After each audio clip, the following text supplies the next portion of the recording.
There is a fountain filled with blood drawn from Emmanuel's veins, and sinners plunge beneath that flood lose all their guilty stains, lose all their guilty stains, lose all their guilty stains, and sinners plunge beneath that flood lose all their guilty stains.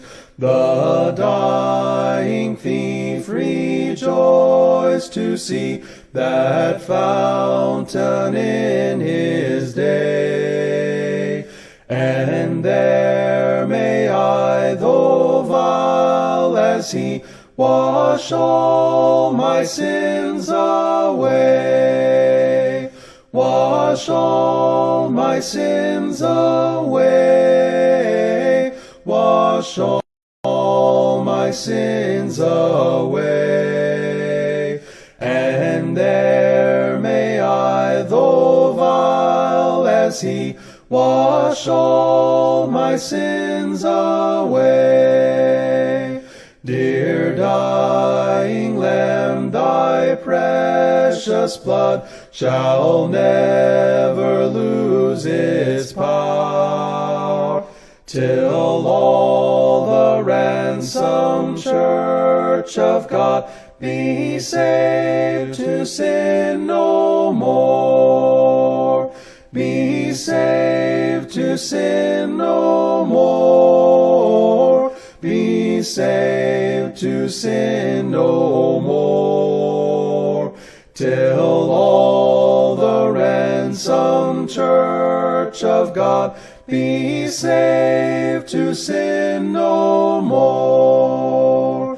Ere since by faith I saw the stream thy flowing wounds supply, redeeming love has been my theme, and shall be till I die, and shall be till I die, and shall be till I die. Redeeming love has been my theme, and shall be till I die. Good morning and welcome to the Flatwoods Church of Christ Bible Study as we continue studying the book of John. We're so thankful that you decided to tune in with us. I know there's lots of different Bible classes going on Facebook, at least they are on my page, and I guess that might be because I know a lot of preachers, but we're glad you chose ours this morning. And we have struggled, I guess would be the right term, to get to John chapter 5. It's taken us a while, but I hope it's been beneficial to you. Hope that our study has helped you as you try to understand more about God's Word. The book of John is such an important one, right? First of all, it clarifies for us that Jesus is the Son of God, that he was more than just a man, right? The gospel accounts teach this as well, but John really tries to exemplify that. That is really his main focus, is trying to show the deity of Christ. And so far, we've seen it very clearly. We've seen the way Jesus treated people, right? People who maybe weren't the favorites of society. We looked in John chapter 4, the woman at the well, a Samaritan woman that no Jewish man in that time would have had any dealings with her. But Jesus did, and shows the care and love that he has for us. As we jump into John chapter 5, though, I want you to see another theme that's really been running through this book, and it's this. Jesus is always on the move. He began in Galilee. He's gone to Jerusalem. He's moved to Samaria. He returned back to Galilee. And now he's going to go back to Jerusalem for a feast. When you look at the life of Christ and you just see that his ministry is about 3.5 years. And it takes the entire big section, right? Matthew, Mark, Luke, and John, the gospel accounts are all about the life of Christ. He was everywhere, and he was doing things everywhere he went. He was doing it for the betterment of other people. So I want us to make this point as we look at that theme. I hope as you're studying the book of John that you see Jesus being active. And I hope that as we strive to be more like Christ, that we'll also strive for this as well. There's no such thing as a static evangelist. There's no such thing as a silent and still Christian, right? It contradicts itself. You can't just sit by and waste away and do nothing and be a faithful Christian. Those who are going to follow Christ are going to be on the move. They are going to be interacting with others. As Mark pointed out in our Wednesday night devotional, we're supposed to be, and God made us to be social human beings, are meant to be social. We should have friends. We should have loved ones that we talk to on a regular basis. Make this your focus. Bring up Christ in your conversations. Don't be static, but be active. And I want us to see, as Jesus is going across all these places, he is performing miracles, he is healing people, and that's going to be something brought out in the beginning of John chapter 5 that we're going to look at today. But I just want to look at a few verses to show, as we've just covered 4 chapters. Notice the miracles Jesus has already done, and he's going to do more. But John chapter 2, the beginning, we look at the wedding at Cana. We see Jesus turning water into wine, his first sign that John records for us. Next, we see when he goes to Jerusalem, he's there at the Passover. Remember, he cleanses out the temple. Notice in John chapter 2, verse 23, what John records for us. Now, when he was in Jerusalem at the Passover during the feast, many believed in his name when they saw the signs which he did. So we have Jesus performing miracles in Galilee, Jesus performing miracles in Jerusalem at the feast, and even in Samaria. Though he doesn't, perform a healing miracle, he does show his power over nature and how he is no mere man. As he's there talking to the Samaritan woman, he knew things about her that no one, unless they knew this lady very well, would have known. Jesus, as it says, she goes back to her town, and she goes back to the Samaritans. And notice what she says in John chapter 4, verse 39. John chapter 4, verse 39. And many of the Samaritans of the city believed in him because of the word of the woman who testified, he told me all that I ever did. It just shows his miraculous ability, right? I don't know what you're thinking. And you might be able to guess, but you're not always going to be right. Jesus knew the innermost parts of man.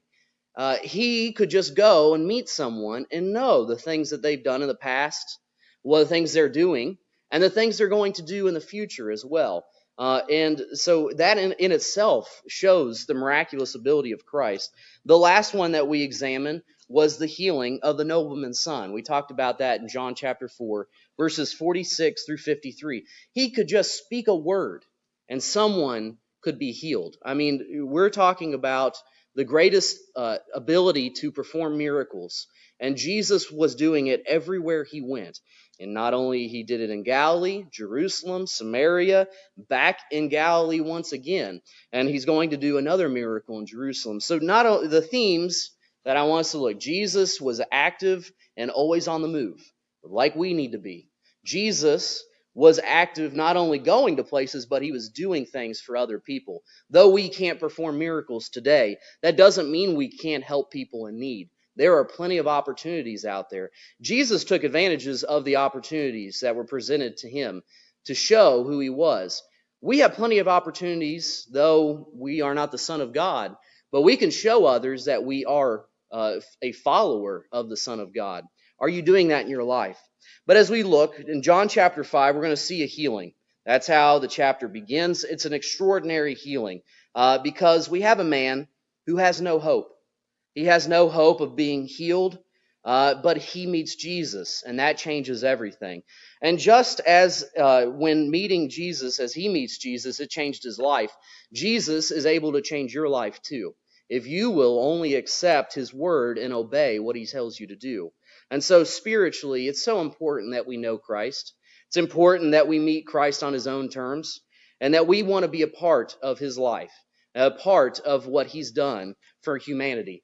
And I want us to begin in John chapter 5. We're going to look at verses 1 through 9.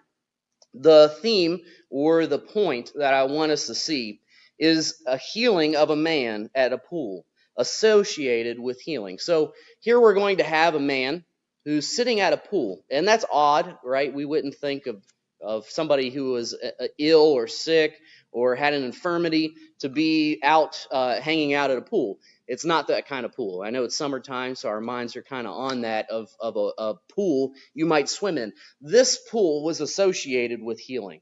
There had been obviously centuries this pool's been there, and at some point, we don't know if it's fact or fiction, but this pool obviously had some connection.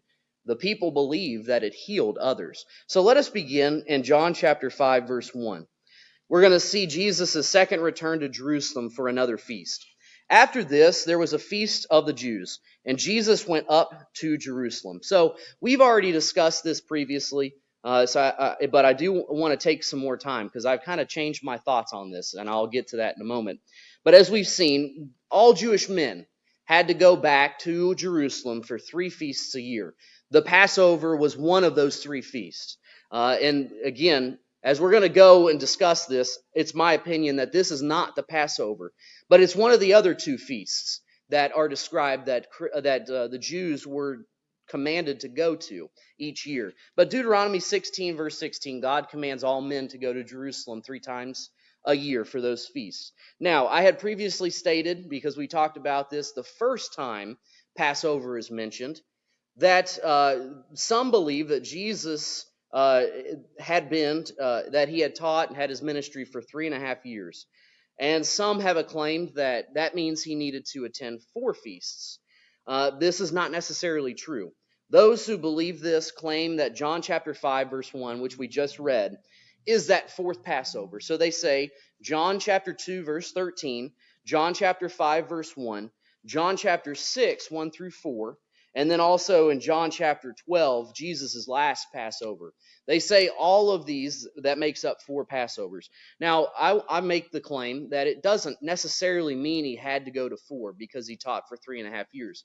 Because of the dating, we really don't know, did he start his ministry right after a Passover? Did he start halfway through the year? We don't know that information. But what I do know is there are 3 instances that John records that Jesus did attend a Passover, those scriptures that we just made reference to. And I want to look at them because it's interesting to me that he does. John clearly says there were at least 3 Passovers. And so John chapter 2, verse 13. Now the Passover of the Jews was at hand, and Jesus went up to Jerusalem. All right, we look at John chapter 6, verse 4. Now the Passover, a feast of the Jews, was near. And then the last one that we see, the last Passover before Jesus is crucified, in John chapter 12, verse 1. Again, John very clearly says it's the Passover. Then 6 days before the Passover, Jesus came to Bethany, where Lazarus was who had been dead, whom he had raised from the dead. So these 3 instances, John states that it was that the feast he was going to was the Passover. The way I'd argue it is, why in John chapter 5, verse 1, doesn't it mention the Passover? John said it 3 times, Passover, Passover, Passover. If this feast was another Passover feast, why doesn't he do the same thing he's done through the whole book? But on the other hand, he says, after this, there was a feast of the Jews, and Jesus went up to Jerusalem. Very clearly, he's referring to another feast, in my opinion. So, and I use this as an example for us. There's another time where John refers to Jesus going to a feast. It's not a Passover. In John chapter 7, verses 1 and 2. John chapter 7, verses 1 and 2. After these things, Jesus walked in Galilee, for he did not want to walk in Judea, because the Jews sought to kill him. Now the Jews' feast of tabernacles was at hand. So another feast. So again, there's multiple feasts a year, and it's just my opinion. You can hold that John 5 verse 1 is another Passover. It really doesn't make a difference. It's just something that I like to know answers. I'm sure most of you do too, right? Some of the best, the questions we want answered are the ones we don't have an answer for. And that's kind of what it is for this case. We know it was a feast, and we know that he goes to Jerusalem for it as he was commanded. Was it a Passover? Was it a Feast of Tabernacles? Was it another? Scriptures don't really tell us, but I like to speculate. So that's kind of one thing I enjoy most. But as we see, he is keeping the law. Jesus lived under the Old Testament. When he died, the New Testament came into effect. And so, as a Jewish man, he had to go to each feast in Jerusalem 3 times a year. And so we see Jesus perfectly keeping the laws, keeping the commandments. Let us look at verses 2 through 4. This is going to be hopefully an interesting study. There's a lot of people who debate and argue about some of these verses, and we'll get to it. Depending on what translation you use, there may be a verse missing, but we'll get to that here in a moment. I want us to read verses 2 through 4 all the way through first, and we'll look at each verse one by one. Now there is in Jerusalem by the sheep gate a pool, which is called in Hebrew Bethesda, having 5 porches. In these lay a great multitude of sick people, blind, lame, paralyzed, waiting for the moving of the water. For an angel went down at a certain time into the pool and stirred up the water. Then whoever stepped in first after the stirring of the water was made well of whatever disease he had.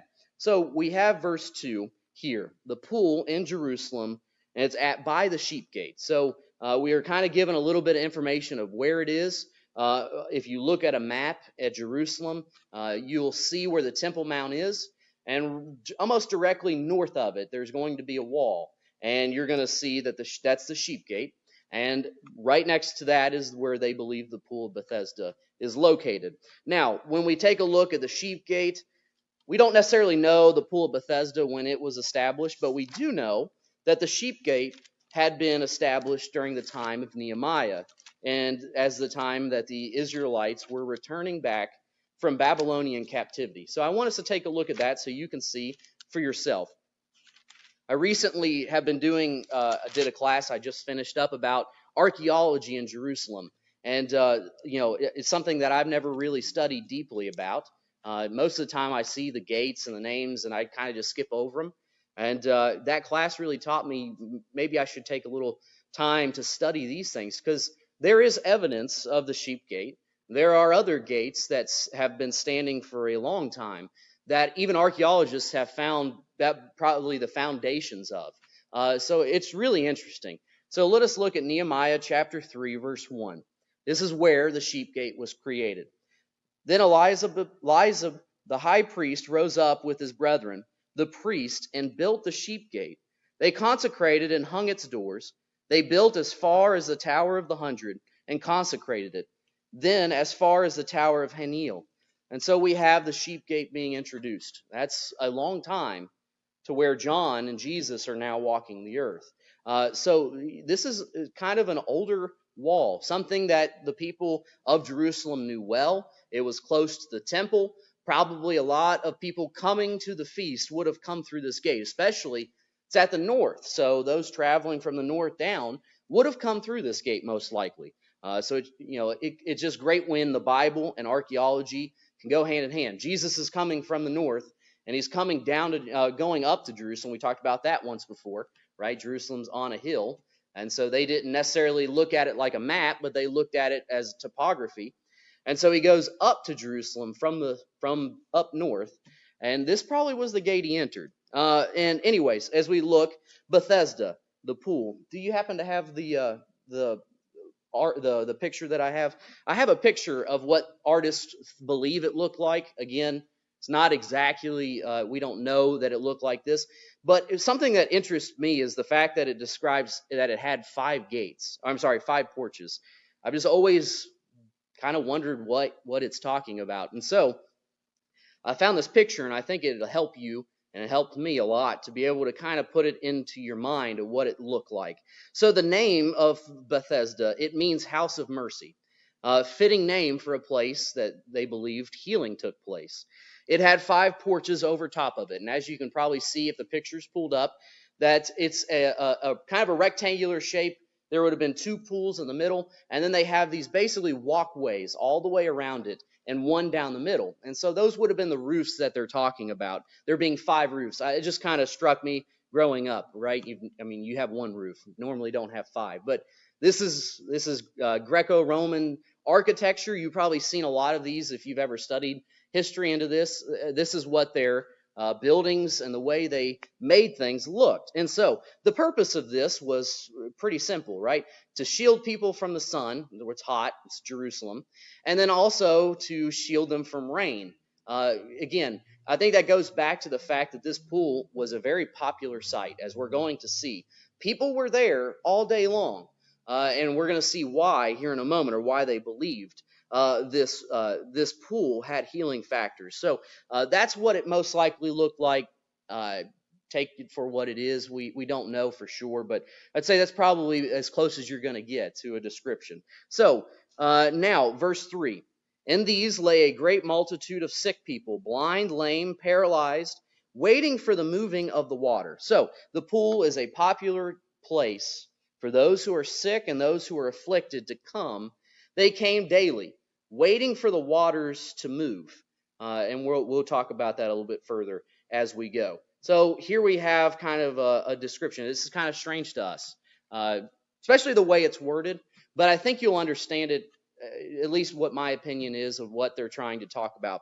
So the description in evidence points that this pool may have been connected to a natural spring, which is why the water would move, right? We would describe it as bubbling. But you've got to remember, these are people from an ancient time where they didn't quite understand why that water was moving. So we would understand it probably to be a natural spring, a hot spring, in which even today, hot springs are thought to be a place of healing, right? And I'll give you an example, Hot Springs, Arkansas. People go there every year on their vacation just to get into that water and to possibly have some restoration of their body. Now, they don't think that it has any excessive healing qualities, but somebody that has arthritis or pains and problems with their body, getting in hot water or water that's moving tends to be effective in making one feel better. So I think that is most likely what is being described. But as we see, this is something that the Jewish people understood, as they understood the true person behind the healing, okay? And I want us to see this. The Jews during Jesus' time correctly associated, if there was any healing at this pool, they associated it with God, the one who truly provides healing. Notice in verse 4, for an angel went down at a certain time into the pool and stirred up the water. Then whoever stepped in first after the stirring of the water was made well of whatever disease he had. So as the Jewish people looked at this, and people were coming, and there may have been some events where someone felt better after entering the water, Jewish people associated it correctly to God. God was the one doing the healing. Now I ask you this too. If someone feels better after getting in a hot springs, who is it that should get the credit? Well, God made the hot springs. So I think when we look at it, sometimes we think, well, here's some Jewish mysticism. I don't think that's what was really taking place. I think they attributed that there was healing happening, and God was the one doing anything of the healing associated with this pool. So I wanted to read this from Kaufman. It's a little lengthy, but it's very important as we build a little further into verse 4. Upon what would appear to be sufficient critical grounds, these words have been removed from the RV, and he's talking about verse 4 in particular. But it is well that they have been retained in the margin, because they explain the common conviction regarding the pool which resulted in its popularity. It would be no great thing to stumble at if indeed it was part of John's gospel. Whatever healing ever occurred, there would thus have been attributed to the power of an angel of the Lord. And what would be so unreasonable about that? The healing qualities of the waters at hot springs, for example, are they any less of God and his angels merely because our chemists have analyzed them? Is there not here a tracking back to their true source, phenomena, which men are so ready to ascribe to secondary sources?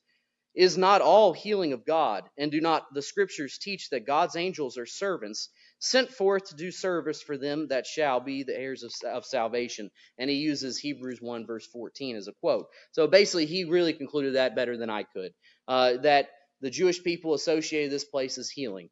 They assumed, and rightfully so, that God was behind it. Now, the fact that they say angels came down to stir the water, I wanted to just kind of talk about this for a moment.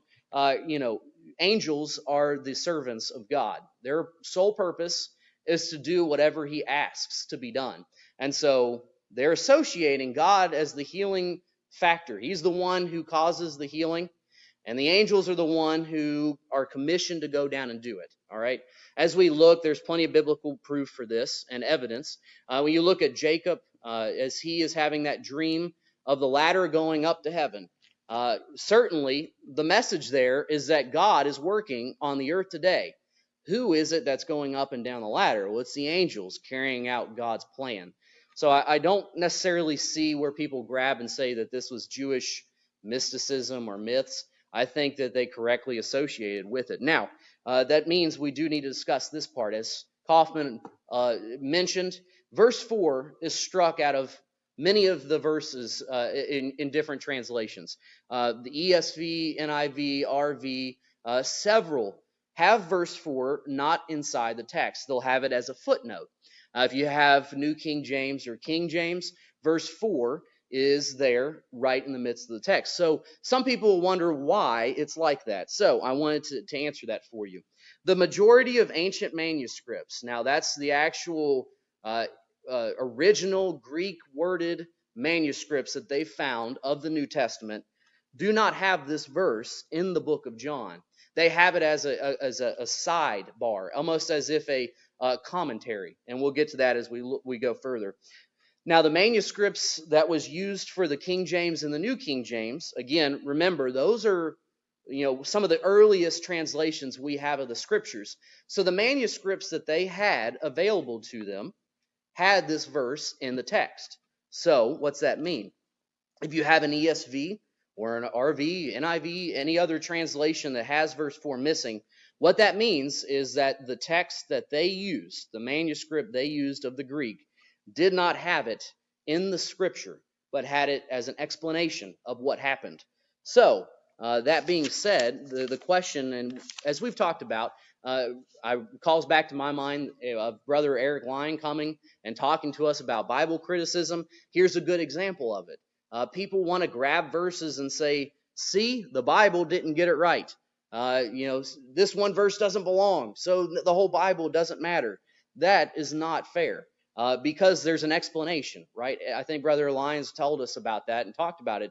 If there's a reasonable explanation for there being a discrepancy, then it's no fallacy, that it's not a contradiction. There's an explanation. The explanation is that most likely a scribe inserted this as a comment to why all of these ill people are there at this pool. Now, I want to read this to you and take out verse 4, and let's see if you could understand what's going on. After this, there was a feast of the Jews, and Jesus went up to Jerusalem. Now there is in Jerusalem by the sheep gate a pool, which is called in Hebrew Bethesda, having 5 porches. In these lay a great multitude of sick people, blind, lame, paralyzed. And they take out the end of verse 3 as well. That's included. So just stop right there. You just are told that there's a lot of sick, lame, paralyzed people sitting around in this pool. And then it goes in to describe a man who's has had an infirmity for 38 years. Would you know why they're at this pool if verse 4 is not there? Now you understand why that whoever this scribe was placed it. What most likely happened is other scribes wrote it and didn't notice that it was just a comment and not scripture. Now, I want us to talk about this as well. Ask yourself this question.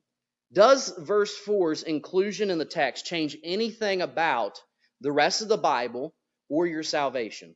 Does it change anything else that you find? Is it contrary to what God's word says? The answer is no.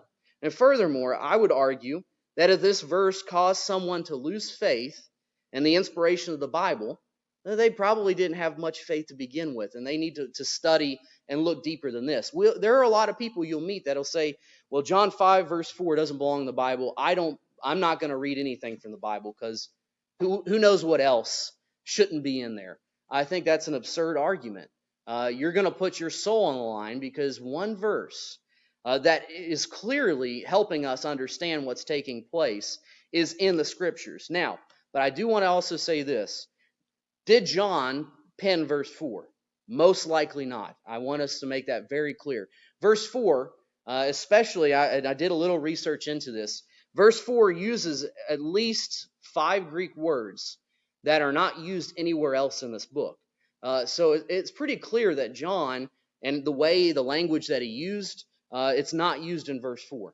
Now, that being said, does this mean I should throw the rest of the Bible in the garbage because one verse was introduced that not the inspired writer placed? Well, no. Again, if it doesn't change anything else of the scriptures and it doesn't contradict other things of your salvation, and there's a clear and honest explanation that we can look into, there's no way I'm going to throw my Bible away. Absolutely not.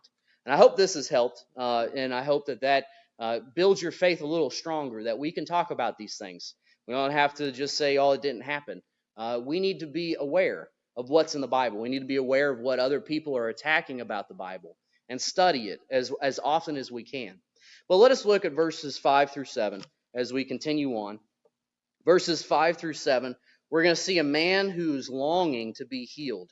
And he's going to be standing by this water in hopes that someone will put him there in the water. And so as we look at verses 5 and 7, now a certain man was there who had an infirmity 38 years. When Jesus saw him lying there and knew that he had already been in that condition a long time, he said to him, "Do you want to be made well?"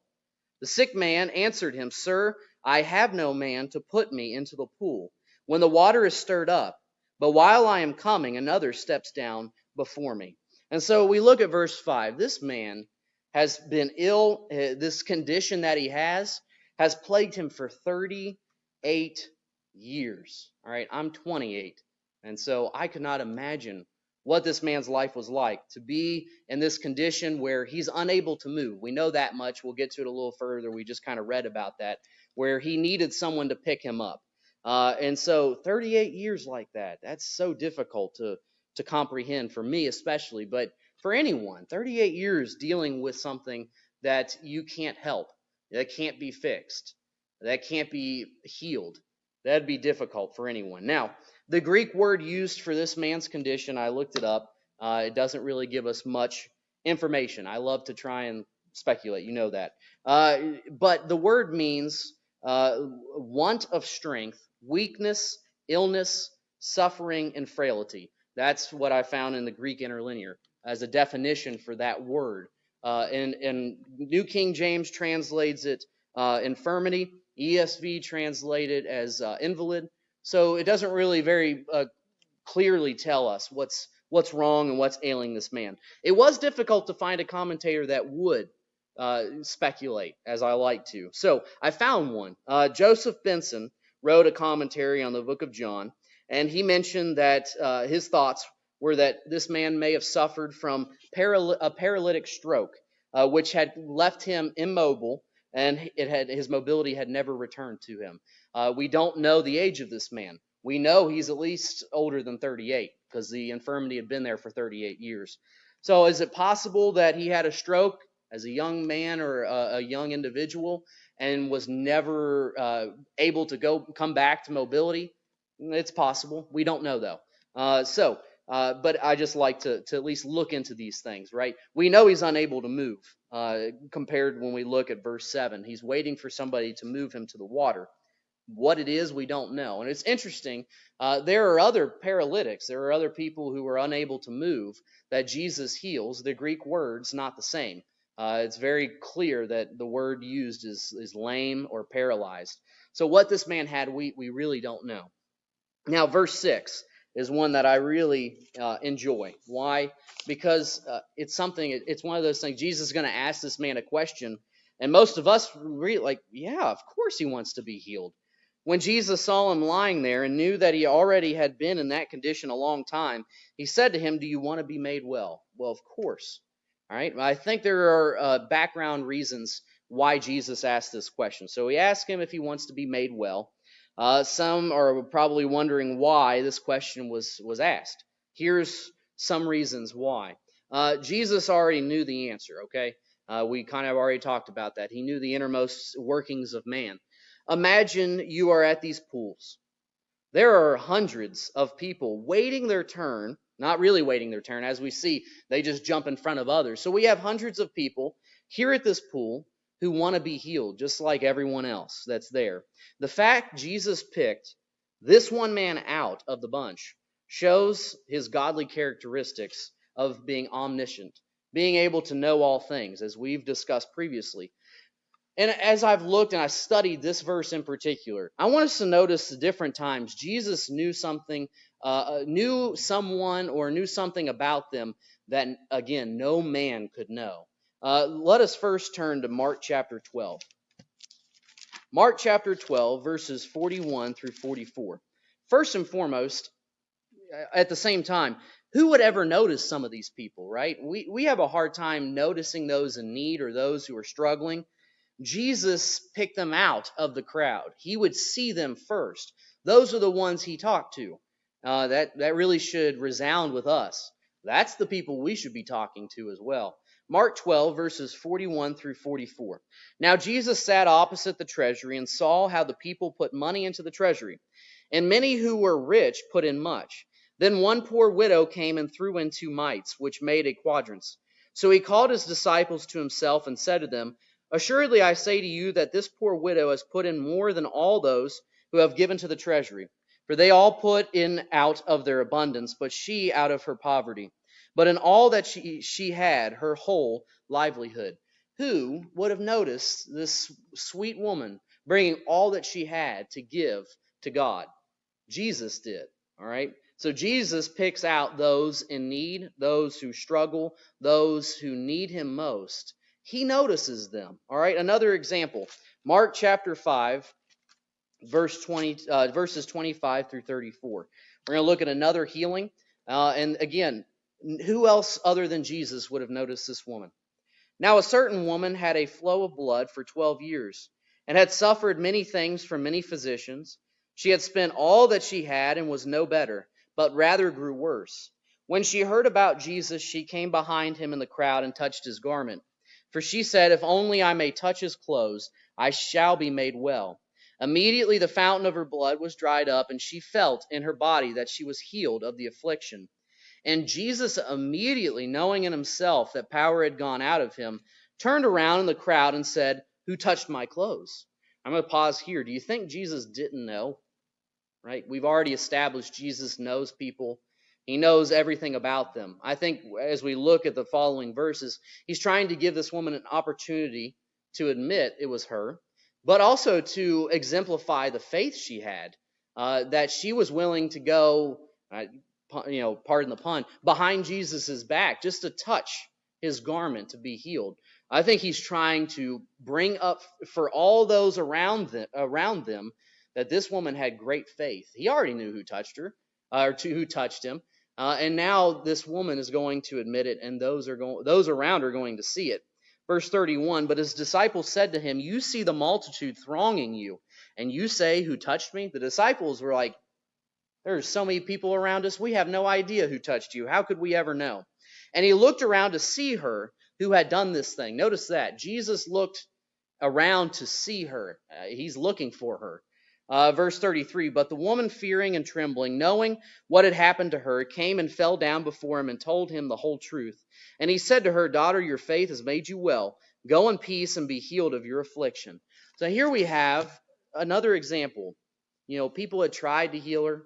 Most likely everyone, again, as we notice this infirmity of continuous flowing of blood, that she would have been considered unclean. Her entire life that this issue had been going on, she was unclean to others. And yet, Jesus noticed her and put her up as an example of great faith. Only Jesus would know these people and desire to be a part of their lives and to help them. And we need to strive to do the same if we're going to be followers of God. But as we look at John chapter 5, I want us to look at verse 7 as we move on. Verse 7 of John chapter 5. The sick man answered him, Sir, I have no man to put me into the pool when the water is stirred up, but while I am coming, another steps down before me. What we do know is that this man's condition kept him up and placed. What we know about his condition is that he was unable to go to the water for himself. That's probably the better way to say it. For he states that there is nobody there to place him in the water. Now, he did not have someone to pick him up and place him in the water, but who had dropped him off? I've always saw that and kind of wondered for myself. Hopefully that might spark something for you. There obviously was somebody who dropped him off at the pool, unless he was able to semi-walk or move on his own. We don't know, but he's unable to get into the water quickly. It almost seems like there may have been somebody that might have helped him get there, but they weren't able to stay. Now, he did not have someone there, but we have other instances. Those who were unable to move, those who were poor and infirmed like this, who were paralyzed, had to rely on other people to get around, right? We have technology today where it gives people the mobility to get around when they used to not be able to. An example I think of is Luke chapter 5, verses 17 through 18. Now it happened on a certain day as he was teaching that there were Pharisees and teachers of the law sitting by, who had come out of every town of Galilee, Judea and Jerusalem, and the power of the Lord was present to heal them. Then behold, men brought on a bed a man who was paralyzed, whom they sought to bring in and lay before him. So we have this man who's paralyzed that has to be carried by his friends. Thankfully, he had friends that were willing to do this. Another example we studied last quarter in the book of Acts. You look at Acts chapter 3, the church has just been established recently. Acts chapter 2 is where it's established. Acts 3, Peter's going to give another sermon. But notice there's going to be a man who has to be brought by a friend to the temple gate. And a certain man, lame from his mother's womb, was carried, whom they laid daily at the gate of the temple, which is called Beautiful, to ask alms from those who entered the temple. So, did this man not have very many friends? Was it the case that his friend was only allowed to only had the time to drop him off? It might even be the case, like we said previously, this man may have had the mobility to get around, but just wasn't quick enough compared to the other people jumping in front of him to get into this pool. So, this picture the man paints of this pool is kind of like the image I got when I first read it and was studying it further, like a feeding frenzy of sharks. You got all these sick and infirmed people who want to be healed, and as soon as someone moves in the pool, someone gets out. There are like a bombardment of other people trying to get that spot. This man's unable to get his seat in this pool, and he's really has no hope of being healed. He has so little hope that he's come to a pool hoping to be healed. And again, we don't know the necessaries of how many people were healed here, but you can kind of see the hopelessness in that.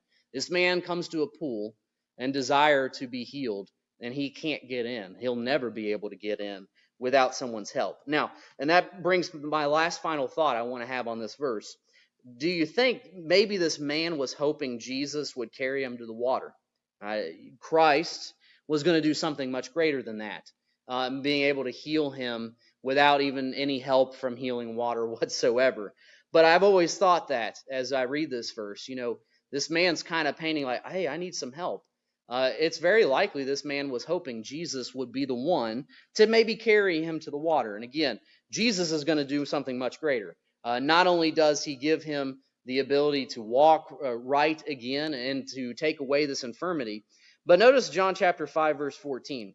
After Jesus found him, again, it's the same man he healed, in the temple, he said to him, See, you have been made well. Sin no more, lest a worse thing come upon you. So the context is not only was he healed physically, but that he had been, his sins were taken away as well. He says, sin no more. And Jesus certainly had the ability to remove sins. That was his purpose to coming to this earth, was to die on the cross for us. And as Jesus healed the paralytic previously, he had forgiven his sins as well. So there's a lot of similarities between the two. But notice, so you have a man that's helpless, that's going to find hope where he never expected it. He never, I assume, as he went to the pool that day, did not think he would meet someone able to heal him of this. How many times has he been to a doctor? How many times has he tried different ways to be healed? We don't know. Well, but what we do know is Jesus is the great physician. He can heal all problems. As he's here on the earth in the New Testament, he was able to heal people physically. Miracles no longer take place in our world today, but Jesus has the ability to heal man spiritually, and certainly the spiritual healing is more important than any physical healing you could want. So hopefully this class has been beneficial to you. Hope that you've learned a lot and you'll continue to keep studying the book of John. Well, next week we're going to take a look at verses 8. Hopefully we can get a little further than we did this week, more than just 7 verses. But we should be able to at least make it in to verse 17, where Jesus is going to claim equality with God the Father. I hope that this class has been helpful, and we are glad that you tuned in. And it is also our hope that you'll come to our services today. If you are here in Flatwoods or around the area, we'll be having services at 10:45 here at the building, and we'll all be doing social distancing, masks, and all the sort. We'd love to have you as a guest. If you're unable to make it, we also will be having this live stream as we've had for a very long time through this pandemic. And we hope that you'll continue studying the Word of God with us here at Flatwoods Church of Christ. Thank you.